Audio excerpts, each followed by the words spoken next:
They didn't come for the products. They came for the people. And someone inside the company had invited them. Those were the chilling words Detective Inspector Adrian Keller spoke during a press conference months after one of Berlin's most carefully planned corporate events turned into a crime scene. The security footage lasted just under 9 minutes. 9 minutes were enough to destroy reputations, expose corruption, and uncover a criminal network operating quietly behind polished business suits.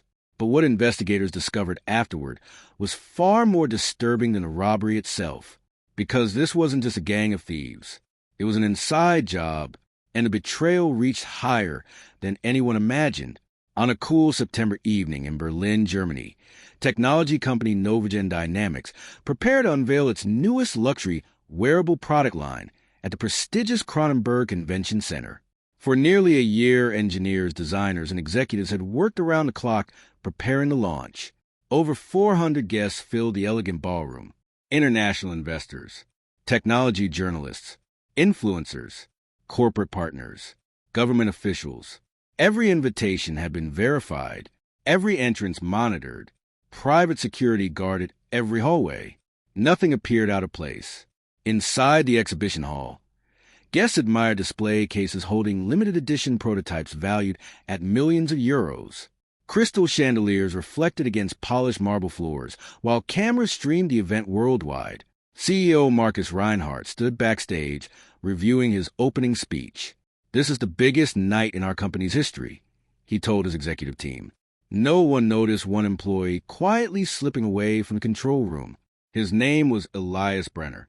Officially, he managed event logistics. Unofficially, he had already sold the evening security layout to a violent robbery crew. 3 months earlier, Elias had accumulated enormous gambling debts. Online sports betting, underground poker games, private lenders. By August, he owed nearly 300,000 euros. Threatening messages arrived daily. One afternoon, a childhood acquaintance named Victor contacted him. Victor wasn't asking for repayment. He offered a solution. "We don't need your money. We need information." At first, Elias refused, but desperation slowly replaced his conscience. He began sending floor plans, guest lists, security schedules, emergency exits, VIP arrival times, delivery entrances, everything. Every file earned him another payment.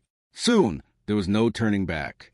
Back at the launch event, as the CEO stepped onto the stage, the lights suddenly flickered. Guests laughed. Someone assumed it was part of the presentation.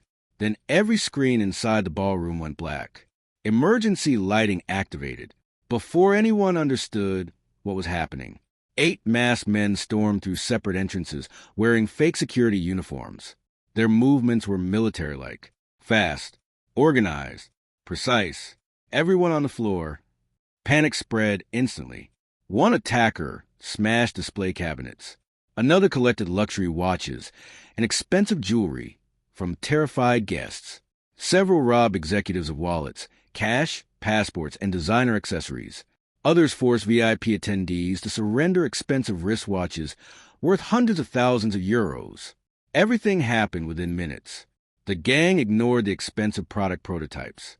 Instead, they targeted the guests. Someone clearly knew who carried the real wealth.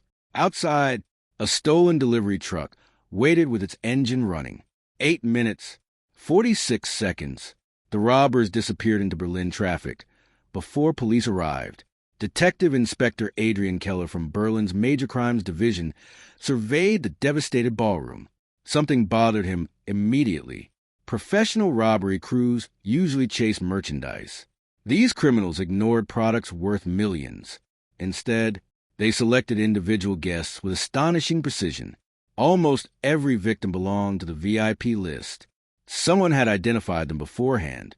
Someone had planned every movement. Keller quietly wrote one sentence inside his notebook. Start inside the company. Investigators interviewed more than 200 witnesses. Most remembered confusion. Some recalled hearing radios used by the fake security officers. Others noticed attackers avoiding certain hallways altogether. They knew the building too well. Security footage revealed another strange detail. Minutes before the blackout, A maintenance corridor door unlocked electronically. Only 12 employees possessed access authorization. One of those names belonged to Elias Brenner. When questioned, Elias remained calm. He claimed he had been checking electrical equipment. His explanation seemed believable, until digital forensic analysts examined company servers.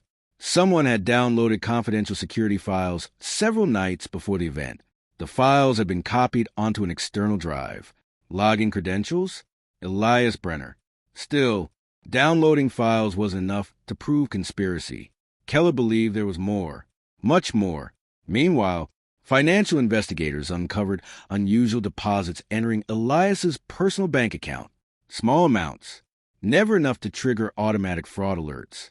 6,000 euros, 8,000, 4,500, spread across weeks. Every payment came through shell companies registered in different European countries. Whoever financed the operation understood money laundering. Very well. Then another breakthrough arrived. Traffic cameras tracked the getaway truck leaving Berlin.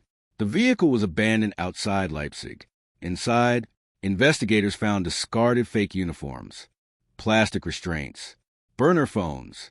Most fingerprints had been wiped away, except one. A partial print matched convicted armed robber Tomas Novak. Novak belonged to an organized criminal crew operating across Germany, Poland, and the Czech Republic. Detectives finally had their first face. Now they needed the others. Surveillance teams monitored Novak for weeks. He rarely spoke on phones, changed vehicles constantly, met associates only briefly. Then, one evening, he visited an upscale restaurant. Unexpectedly, he wasn't meeting criminals. He met a sharply dressed businessman, corporate consultant Henrik Voigt. Henrik had previously advised several technology companies, including Novagen Dynamics. The connection stunned investigators. Why would an international robbery suspect meet a respected business consultant? The answer changed everything. Henrik wasn't merely a consultant. He secretly gathered confidential information from companies seeking his advice. Upcoming launches, executive travel, security procedures, insurance values, corporate schedules. He quietly sold information to organized robbery crews. Companies trusted him. Criminals paid him. For years, nobody noticed. Still, one mystery remained. How had Henrik obtained detailed floor plans for this particular event? The answer pointed back to Elias. The two had exchanged encrypted messages weeks before the robbery. Henrik had recruited Elias through Victor. Elias thought he was simply selling documents. In reality, he had become one piece of a sophisticated criminal enterprise. Police launched coordinated raids across Berlin, Leipzig, Dresden, Prague, and Warsaw. Dozens of officers entered apartments before sunrise. Hidden safes revealed luxury watches, designer jewelry, foreign currency, encrypted laptops, forged identification documents, luxury handbags stolen during previous robberies. Investigators soon linked the gang to 7 unsolved corporate event robberies across Europe. Each crime followed nearly identical patterns. Internal leaks, temporary blackouts, fake security uniforms, 8-minute operations, disappeared before police arrived. The Berlin robbery had finally exposed them. As detectives examined Henrik's encrypted devices, another betrayal surfaced. One senior insurance claims adjuster had secretly inflated payout estimates after previous robberies. The criminal network bribed him to exaggerate losses. Insurance companies paid millions beyond actual damages. The excess money disappeared into shell corporations. It wasn't just robbery anymore. It had become organized financial fraud. Faced with overwhelming evidence, Elias finally confessed. His voice shook throughout the interview. I thought nobody would get hurt. I only wanted enough money to clear my debts. But once I started, they owned me. His confession identified every planner involved. Meeting locations, passwords, payment methods, safe houses, even storage warehouses containing stolen valuables. Recovery teams eventually returned millions of euros worth of property to victims. Some wedding rings, family heirlooms, rare watches passed through generations. One elderly investor cried after detectives returned the watch's late father had given him decades earlier. "It wasn't the money," he whispered. "It was my memories." Moments like those reminded investigators why they pursued every lead. Not every stolen item carried a price tag. Some carried a lifetime. Months later, Berlin's regional court delivered its verdicts. Tomas Novak and 6 gang members received lengthy prison sentences for armed robbery, conspiracy, unlawful restraint, and organized criminal activity. Henrik Voigt was convicted for directing the criminal enterprise, fraud, conspiracy, and laundering stolen assets. The insurance adjuster was imprisoned for corruption and financial fraud. Elias Brenner received a reduced sentence after cooperating extensively with investigators, though the judge made one observation that echoed through the courtroom. Greed opened the door. Fear kept it open. Betrayal allowed everyone else inside. Novagen Dynamics eventually held another product launch nearly a year later. Security measures were completely redesigned. Attendance was smaller. Guests felt uneasy. Some declined invitations entirely. Because everyone who remembered that September evening knew one painful truth. The greatest danger had never entered through the front door. It had been standing inside all along. And in the world of organized crime, the most valuable thing thieves can steal isn't money. It's trust. If you enjoyed the launch that became a heist, don't forget to like, subscribe, and turn on the notification bell for more gripping true crime stories and investigations every week. What do you think was the biggest betrayal in this case?